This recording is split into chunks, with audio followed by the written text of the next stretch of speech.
प्राचीन इतिहास को जानने के स्रोत। पहले लेक्चर में हमने इसका फर्स्ट पार्ट किया था। सेकेंड लेक्चर में हम आप इसके आगे का कंटिन्यू करेंगे जो आपके एग्जाम में बहुत ही इंपॉर्टेंट है और यहाँ से डायरेक्टली क्वेश्चन पूछे जाते हैं।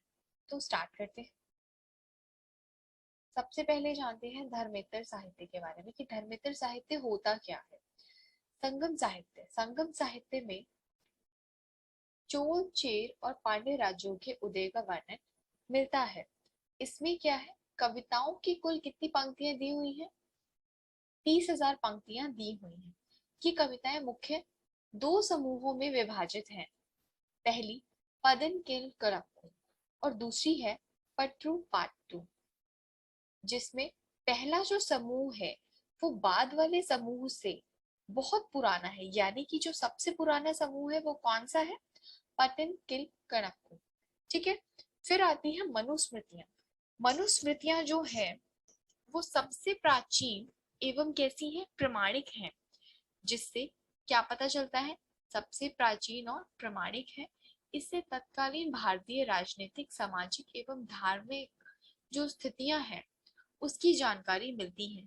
किससे किससे मिलती थी? मनुस्मृति से मिलती है, उपनिषदों से भी मिलती है ना? हमने अभी लास्ट क्लास में पढ़ा था। उपनिषद से, महाकाव्य से क्या मिलती है? तत्कालीन भारतीय समाज की राजनीतिक, सामाजिक एवं धार्मिक स्थितियों की जानकारी मिलती है। मनुस्मृति में विवाह के 8 प्रकारों का क्या है? उल्लेख है। कौन कौन से विवाह है? ब्रह्म विवाह, देव विवाह, आर्य विवाह, प्रजापत्य विवाह, गांधर्व विवाह, असुर विवाह, राक्षस विवाह और पैशाच विवाह। इसमें जो अनुलोम विवाह है, इसमें क्या होता है? विवाह भी दो तरह का है, एक अनुलोम और एक प्रतिलोम। जो अनुलोम विवाह है उसमें जो उच्च वर्ग का पुरुष है यदि वो निम्न वर्ग की स्त्री के साथ विवाह कर लेता है तो वह विवाह कौन सा कहलाता है? अनुलोम विवाह कहलाता है। इसके बाद आता है प्रतिलोम विवाह। जो प्रतिलोम विवाह होता है इसमें उच्च वर्ग की कन्या यदि निम्न वर्ग के पुरुष के साथ शादी कर ले तो वो कौन सी विवाह कहलाता है? वो कहलाता है प्रतिलोम विवाह। वो कौन सा विवाह कहलाता है? वो प्रतिलोम विवाह कहलाता है। इसके बाद आती है नारद स्मृतियां। जो नारद स्मृतियां हैं इससे गुप्त वंश के विषय की जानकारी मिलती है। इसके बाद आती है अर्थशास्त्र। अर्थशास्त्र की रचना आचार्य चाणक्य यानी कि विष्णुगुप्त और कौटिल्य, चाणक्य के ही दोनों नाम हैं, इन्होंने अर्थशास्त्र की रचना की संस्कृत भाषा में। इस ग्रंथ को भारतीय राजनीति का पहला भारतीय राजनीतिक ग्रंथ माना जाता है। यह लगभग 6000 श्लोकों वाले ग्रंथ में, इसमें कितने श्लोक हैं?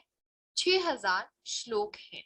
इस ग्रंथ में मौर्यकालीन राजनीतिक, सामाजिक, आर्थिक एवं धार्मिक स्थितियों का वर्णन चलता है। ठीक है, किसका वर्णन पता चलता है? मौर्य काल की राजनीतिक, सामाजिक और आर्थिक एवं धार्मिक स्थितियों का वर्णन मिलता है। लेकिन ये जो ग्रंथ है अर्थशास्त्र, ये पूर्णतः किस पर है आधारित? राजनीतिक पर आधारित है। इसका नाम बेशक ही अर्थशास्त्र है लेकिन ये अर्थशास्त्र से इसका कोई संबंध नहीं है। इसमें जितनी भी जानकारी है ये किस पर आधारित है? ये राजनीति पर आधारित है। ठीक है। इसके बाद आता है मुद्रा राक्षस। जो मुद्रा राक्षस है इसकी रचना विशाखदत्त द्वारा की गई थी। इस नाटक में, ये एक नाटक है, इसमें चंद्रगुप्त मौर्य और उनके जो गुरु थे चाणक्य, उनके द्वारा नंद वंश के पतन और मौर्य वंश की स्थापना का वर्णन किया गया है। यानी कि मुद्रा राक्षस में चंद्रगुप्त मौर्य और उनके जो गुरु थे चाणक्य, उन्होंने कैसे नंद वंश का पतन किया, कैसे नंद वंश का पतन हुआ और मौर्य वंश की स्थापना की, इसकी जानकारी किससे मिलती है? मुद्रा राक्षस से मिलती है। इसके बाद आता है मालविका अग्निमित्रम। मालविका अग्निमित्रम किसकी रचना है? कालिदास की रचना है। इसमें पुष्यमित्र शुंग, शुंग वंश के शासक पुष्यमित्र शुंग और उसका जो पुत्र था अग्निमित्र, इसके समय की जितनी भी राजनीतिक स्थिति थी उसके बारे में जानकारी मिलती है और शुंग एवं यवन का जो संघर्ष हुआ था आपस में उसका वर्णन मिलता है। ठीक है। फिर आता है नेक्स्ट हर्षचरित। हर्षचरित्र की रचना हर्ष के राजकवि बाणभट्ट द्वारा की गई थी। इस ग्रंथ से हर्ष के जीवन और उसके तत्कालीन भारतीय इतिहास के विषय में जानकारी मिलती है। किसकी मिलती है? हर्ष और भारतीय इतिहास के विषय में जितनी भी जानकारियां हैं हर्ष की शासनकाल की, वो हर्षचरित्र से मिलती है। इसकी रचना हर्ष के राजकवि बाणभट्ट ने की थी। ठीक है, ये भी आपको याद रखना है कि बाणभट्ट ने हर्षचरित्र की रचना की थी। इसके बाद आता है स्वप्नवास पदता। इसकी रचना महाकवि भास द्वारा की गई थी। इस ग्रंथ में वत्सराज उदयन और चंद्र प्रद्योत के संबंधों का उल्लेख किया गया है। राजतरंगिणी। राजतरंगिणी एक मात्र पुस्तक है जिसकी रचना कल्हड़ ने की है और यह कश्मीर के इतिहास से संबंधित है। कश्मीर के इतिहास का वर्णन कल्हड़ की राजतरंगिणी से मिलता है। इसे भारतीय इतिहास का प्रथम प्रमाणिक ग्रंथ माना जाता है। इसके बाद आता है मृच्छकटिकम। मृच्छकटिकम की रचना शूद्रक ने की थी। इस नाटक से गुप्तकालीन इतिहास की जानकारी मिलती है। फिर आता है विक्रमांगदेव चरितम। इसकी रचना भी कश्मीरी कवि बिल्हड़ के द्वारा की गई थी। इस ग्रंथ से चालुक्य राजवंश विशेषकर विक्रमादित्य पंचम के विषय में जानकारी मिलती है। मतलब विक्रमांगदेव चरित्र जिसकी रचना कश्मीरी कवि बिल्हड़ के द्वारा की गई थी, से चालुक्य राजवंश के बारे में तो पता चलता है, लेकिन ये पुस्तक किस पर आधारित है, किसके जीवन पर आधारित है? विक्रमादित्य पंचम के विषय में ज्यादा जानकारियां हमें मिलती है, इसीलिए इसका नाम भी क्या है? विक्रमांगदेव चरितम। ठीक है, आप याद रखेंगे। नेक्स्ट आता है कीर्ति कौमुदी। कीर्ति कौमुदी की रचना सोमेश्वर ने की थी। इस काव्य से चालुक्य वंशीय इतिहास की जानकारी मिलती है। यानी कि चालुक्य वंश के इतिहास की जानकारी किससे मिलती है? कीर्ति कौमुदी से मिलती है, जिसकी रचना किसने की थी? जिसकी रचना सोमेश्वर ने की थी। फिर आता है अवंती सुंदरी कथा। अवंती सुंदरी कथा की रचना महाकवि डंडिन के द्वारा की गई थी। इस ग्रंथ से दक्षिण भारत के पल्लवों के इतिहास की जानकारी मिलती है। यानी कि पल्लवों के इतिहास की जानकारी किससे मिलती है? अवंती सुंदरी कथा से मिलती है, जिसकी रचना किसने की थी? महाकवि डांडिन के द्वारा की गई थी। नेक्स्ट आती है अष्टाध्यायी। अष्टाध्यायी पाणिनि के द्वारा रचित एक संस्कृत व्याकरण की पहली प्रमाणिक पुस्तक है, जिसमें क्या है? व्याकरण की रचना की गई है संस्कृत भाषा में। ठीक है, फिर आता है अष्टाध्यायी। ये क्या है? कुछ ग्रंथ हैं और ग्रंथों की रचनाकार किसने की और कौन से काल में की है, इसके बारे में बताया गया है, क्योंकि ऐसे क्वेश्चन आपसे डायरेक्टली पूछ लिए जाते हैं एग्जाम में, तो आपको इन्हें अच्छे से याद करना है। जैसे अष्टाध्यायी की रचना पाणिनि ने की है, कब? 6वीं शताब्दी ईसा पूर्व में। इसके बाद आता है रामायण। रामायण की रचना वाल्मीकि ने की थी। कब की थी? 5वीं शताब्दी ईसा पूर्व में। फिर महाभारत। महाभारत की रचना वेद व्यास ने की थी, 4वीं शताब्दी ईसा पूर्व में। नेक्स्ट आता है अर्थशास्त्र। अर्थशास्त्र की रचना अभी हमने पढ़ा है, चाणक्य ने की थी। कब की थी? 3वीं शताब्दी ईसा पूर्व। ठीक है, ये आप याद रखेंगे। फिर आती है इंडिका। इंडिका की रचना मेगास्थनीज ने की है चंद्रगुप्त मौर्य के काल में। यानी कि मौर्य काल में इंडिका की रचना की मेगास्थनीज ने। पंचतंत्र की रचना विष्णु शर्मा ने की थी, 2वीं शताब्दी ईसा पूर्व में। महाभाष्य की रचना पतंजलि ने की थी, 2वीं शताब्दी ईसा पूर्व में। सत सहसारिका सूत्र की रचना नागार्जुन ने की है कनिष्क के काल में। बुद्ध चरित की रचना अश्वघोष ने की है कनिष्क के काल में। सौंदरानंद की रचना भी अश्वघोष ने ही की है कनिष्क के काल में। यानी कि जो तीनों ग्रंथ हैं, तीनों साहित्य हैं, ये कनिष्क के काल में इनकी रचना हुई नागार्जुन अश्वघोष के द्वारा। तो ये आपको पता होना चाहिए। कई बार क्वेश्चन में आपसे पूछ लिया जाता है कि कनिष्क, ये तीनों के तीनों ग्रंथों का नाम दे दिया जाएगा और इसमें एक ऑड दे दिया जाएगा, जिससे आपसे ये पूछा जाएगा कि कनिष्क के काल के ग्रंथों की बताइए किसने की है या कब हुई है, या फिर अश्वघोष के ग्रंथ पूछ लिए जाएंगे कि तीनों दे दिया जाएगा या कोई और दे दिया जाएगा? दो तो तीन तो सिमिलर रहेंगे, एक दूसरा रहेगा। तो आपको पता होना चाहिए कि बुद्ध चरित्र सौंदर्यन अश्वघोष की रचना है। ठीक है। फिर आता है स्वप्नवास पद्धता। स्वप्नवास पद्धता की रचना किसने की थी? भास ने की थी। कब? गुप्त काल में, 300 ईस्वी में। कामसूत्र की रचना वात्स्यायन ने की थी गुप्त काल में, 300 ईस्वी में। ये सारी जो लिटरेचर किताबें साहित्य हैं इनके बारे में आपको पता होनी चाहिए कि किसने कब रचना की और किसके काल में की, क्योंकि एग्जाम में डायरेक्टली यहाँ से क्वेश्चन आता है और आप कंफ्यूजन में फिर गलत करके चले आते हैं। कुमार संभव कालिदास की रचना है गुप्त काल की। अभिज्ञान शकुंतलम, विक्रमो उर्वशीयम, मेघदूतम, रघुवंशम और मालविका अग्निमित्रम, ये सारी कालिदास की रचना है गुप्त काल की। ठीक है। फिर आता है नाट्य शास्त्र, ये भी गुप्त काल की रचना है, लेकिन ये किसने? नाट्य शास्त्र की रचना भरत मुनि के द्वारा की गई है। फिर आता है महाविभाषा शास्त्र, वसुमित्र ने इसकी रचना की कनिष्क के काल में, क्योंकि ये इनके राज दरबार में उपस्थित थे। नेक्स्ट आता है देवी चंद्रगुप्तम, इसकी रचना विशाखदत्त ने की गुप्त काल में। ब्रजकटिकम शूद्रक ने की गुप्त काल में। सूर्य सिद्धांत की रचना वरा आर्यभट्ट ने की थी गुप्त काल में। व्रत संहिता की रचना वराहमिहिर ने की थी गुप्त काल में। कथा सरित सागर की रचना सोमदेव ने की थी गुप्त काल में।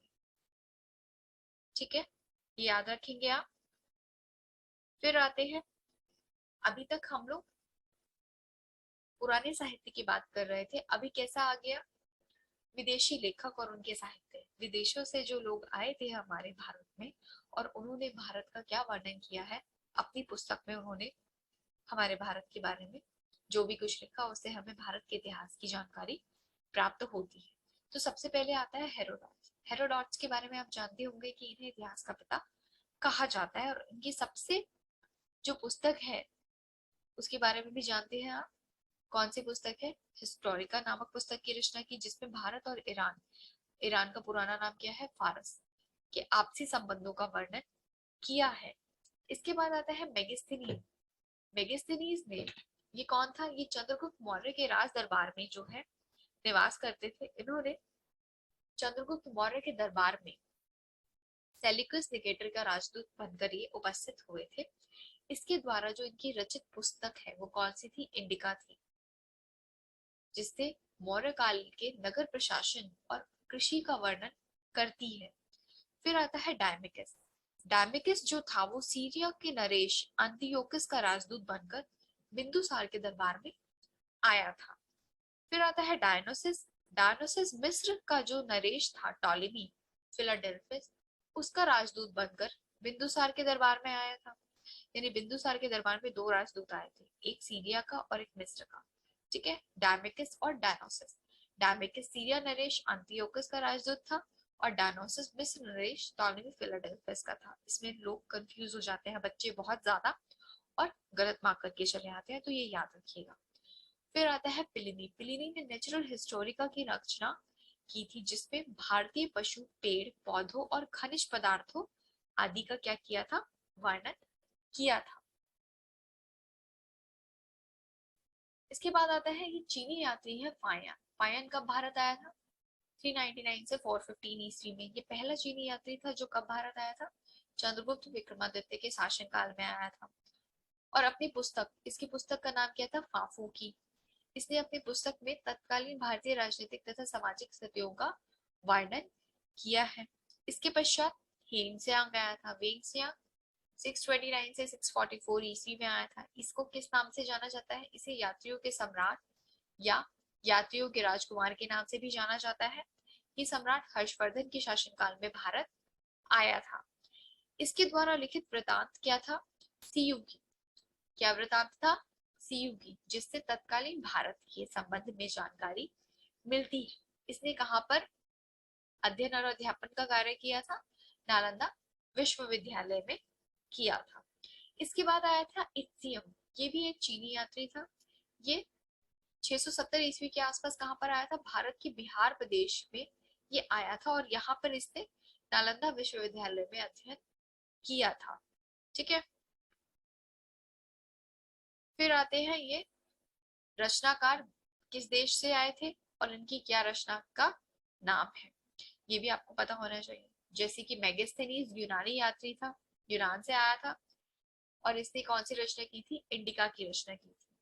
फिर आता है टॉलेमी, ये भी यूनानी था, इसने किसकी रचना की, ज्योग्राफी की रचना की। फिर आता है प्लिनी, ये भी यूनानी था, इसने नेचुरल हिस्टोरिका की रचना की। और एक अज्ञात रचनाकार था जो कि यूनान या मिस्र का था, ये भी नहीं पता है, लेकिन इसकी रचना क्या है, पेरिप्लस ऑफ द एरिथियन सी। फिर आता है फायर, फायर चीन से आया था और इसकी रचना का नाम रिकॉर्ड ऑफ बुद्धिस्ट कंट्रीज है। फाफू की भी है, लेकिन ये भी इसकी एक रचना है। कई बार आपको फाफू की ना दे करके a record of Buddhist countries पूछ लेगा कि किसकी रचना है, तो आपको पता होना चाहिए कि ये फाइन की रचना है। इसके बाद विंगसियांग, विंगसियांग चीन से आया था, इसकी रचना क्या है, essay on based in word, essay on based in word. फिर आता है इत्सियंग, इत्सियंग भी चीनी था, इसकी जो रचना थी वो कौन थी, record of the Buddhist religion as practised in India and Malaya. फिर आता है वावली, हावली की रचना, ये भी चीनी है, इसकी रचना थी लाइट ऑफ हेंगसियांग, इसने हेंगसियांग की ही कृतियों के ऊपर अपनी रचना कर दी थी। फिर आता है अल्बिरूनी, अल्बिरूनी अरबी यात्री था, अरब से आया था और इसकी पुस्तक थी तहकीक हिंद। तो आज जो हमने चैप्टर पढ़ा है वो क्या थे, प्राचीन भारतीय इतिहास के स्रोत थे। ठीक है, थैंक यू।